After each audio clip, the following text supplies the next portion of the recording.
Okay, let's dive into this. Welcome to this explainer.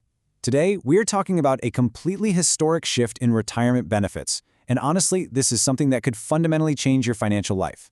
So if you are retired, if you're nearing retirement, or really, if you've spent any time at all working in a public sector job, we're talking teaching, firefighting, police work, you are going to want to pay very close attention to this, because the Supreme Court just recently issued a unanimous decision regarding the Social Security Fairness Act, and the implications here are absolutely profound. So let's unpack exactly what happened, why it matters so much, and most importantly, the specific practical steps you need to take right now to claim what is rightfully yours. So here's a question for you. Is the government withholding your retirement? Now, for decades, for a lot of hard-working public servants out there, the answer to that was, unfortunately, yes. You might have actually found yourself in this exact situation, where your expected Social Security check was severely reduced, or maybe your survivor benefits were just wiped out entirely. No warning, just gone. But recently, a 9-0 Supreme Court decision completely changed this reality. And think about that for a second. A 9-0 decision. When every single justice on the Supreme Court agrees on something, completely regardless of their personal judicial philosophy, it tells us one thing for sure. The legal argument here was undeniably, absolutely airtight. And we really need to talk about the scale of this, because it is staggering. 3.9 million. That is a number of Americans who have been systematically denied their full honestly earned benefits for the last 40 years.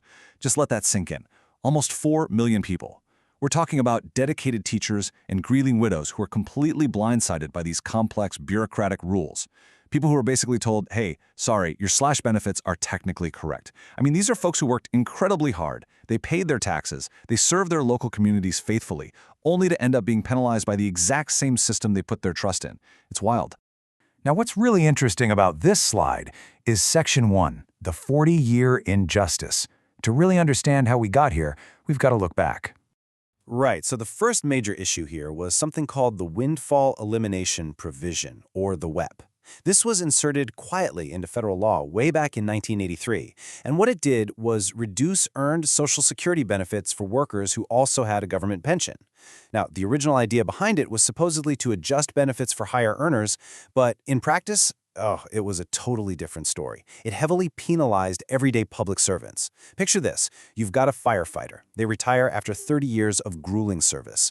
But they also worked a private sector summer job over the years and faithfully paid into Social Security.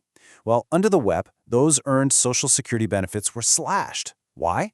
Simply because they also had a completely separate public pension. They did everything right, and they still lost out. And then there was the government pension offset, the GPO. Now, this provision was particularly devastating because it specifically targeted spousal and survivor benefits. Just imagine a public school teacher. Her husband worked in the private sector for his entire 35-year career, paying into Social Security out of every single paycheck. When he tragically passes away, instead of getting the survivor's safety net that the system explicitly promises to widows, her benefit is reduced by 2/3 of her own monthly pension amount.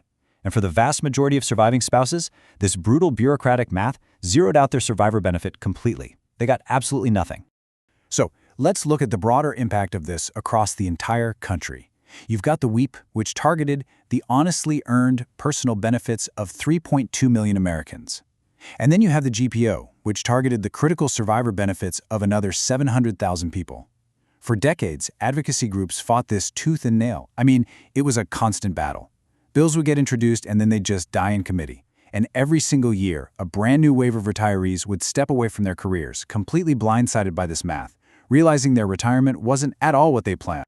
Which brings us to Section 2, the unanimous Supreme Court victory. This is where things get really good. All right, so in late 2024, Congress finally passed the bipartisan Social Security Fairness Act, which completely repealed both the WEP and the GPO. But of course, legal challenges popped up, threatening to delay the whole thing. But then, the Supreme Court stepped in and delivered that decisive 9-0 ruling, a unanimous decision. All 9 justices agreed. The repeal stands, and it stands immediately. And this is crucial because a 9-0 ruling removes literally all legal ambiguity. It completely closes the door on any bureaucratic delays, any legal loopholes, or any government foot-dragging. The money is legally guaranteed.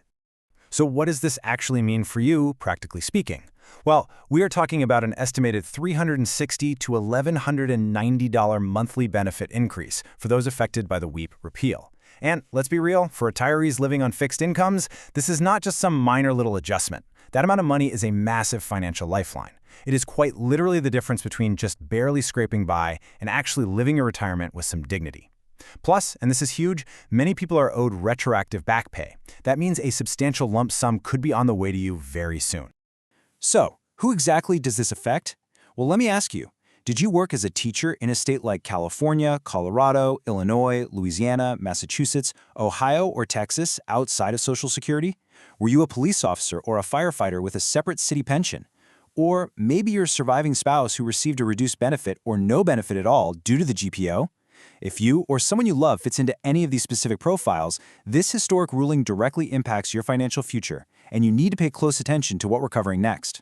Moving on to Section 3, your 3-step action plan. Now that the law has changed, here is what you need to do. Listen closely, because this is absolutely mandatory. While the system has corrected itself legally, you cannot just sit back on your couch and wait for a check to arrive in the mail. The Social Security Administration system is overwhelmed right now. They are processing massive waves of updates, and they are not going to automatically find everyone right away. So here is your action plan to take immediate control and bypass that slow bureaucracy. Step 1. Check your SSA account online. Step 2. Call the SSA directly. And Step 3. Gather your pension and tax documents. Let's break that down. Step 1. Check your official SSA account online. You want to log in and look specifically for unexpected changes to your estimated benefit amounts. If your amount has increased recently, that's great news. The Fairness Act is actively working for you. But, and this is a big but, if it hasn't changed and you absolutely know you qualify for this, do not assume they're just getting around to it behind the scenes. If you don't see a change, treat that as a flashing red light. It means you must move immediately to Step 2.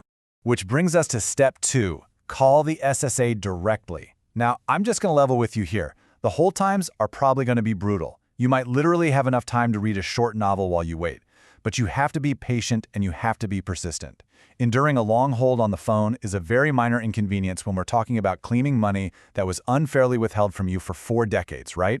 And when you do get through, keep a meticulous log. Write down the date, the time, and the exact name of every single representative you speak with. Keep a paper trail. Step 3. Gather your documents. Before you even pick up the phone to call or before you walk into a local office, you need to have your paperwork in perfect order. Have your government pension statements and your records of any Social Security-covered employment right there in front of you. Why? Because having every single document ready to go removes absolutely any excuse for the agency to delay processing your specific case. Do not give them a reason to put your file at the bottom of the pile. Now, a quick note for those of you who are just approaching retirement. This new ruling changes everything about your strategy. Because the WEP and GPO essentially no longer exist, a lot of the previous financial advice you might have heard, like delaying your filing because of the WEP, well, that's completely obsolete now. The entire calculation has fundamentally changed, so you really should consult a fee-only fiduciary advisor who actually understands this totally new post-Fairness Act landscape. You need to sit down and recalculate your optimal filing strategy from scratch with clean numbers. And this brilliantly illustrates Section 4. Beware of relief scams. We have to talk about the dark side of this news. Whenever there is a massive shift in money like this, criminals are paying very, very close attention. Fraudsters are highly organized, they are incredibly sophisticated, and they are actively preparing to steal your new back payments and increased benefits. You need to be on high alert. You might encounter engineered fake websites that are designed to look exactly like the official SSA site. You might get authoritative-sounding phone calls or emails with official-looking government logos demanding that you click a link to quote-unquote release your funds. Make no mistake, these are calculated traps specifically designed to steal your identity and your hard-earned money. So please, burn these rules into your brain. The Social Security Administration will never call you out of the blue to collect personal info. They will never email you asking for your bank details. And they will absolutely, categorically, never demand a processing fee to release your funds. It just does not work that way. If anybody contacts you claiming any of this, hang up the phone immediately. Delete the email. Do not even engage with them for a second. Instead, you need to take control of the situation. If you need to contact them, go directly to the official SSA website by typing the address into your browser yourself, or call their official verified phone number. Always be the one initiating the contact. Relying on yourself to reach out is quite literally the only safe path to protecting the retirement that you worked a lifetime to build. Don't let a scammer take what the Supreme Court just gave back. So, to wrap things up, this unanimous Supreme Court decision really is a historic capstone to a 40-year fight. But, as one of our sources so perfectly noted, justice delivered by a court still has to be claimed by a person. You have to take action. Take action today, check your accounts, and please, make sure to share this explainer with any retired colleagues, friends, or family members, especially public servants or widows who might be owed money. It really makes you wonder, doesn't it? With decades of lost benefits finally being paid out to millions of people, how will this sudden influx of wealth reshape the retirement economy in local communities all across the country? It's a huge shift. Anyway, thank you so much for joining me today, and I'll see you in the next explainer.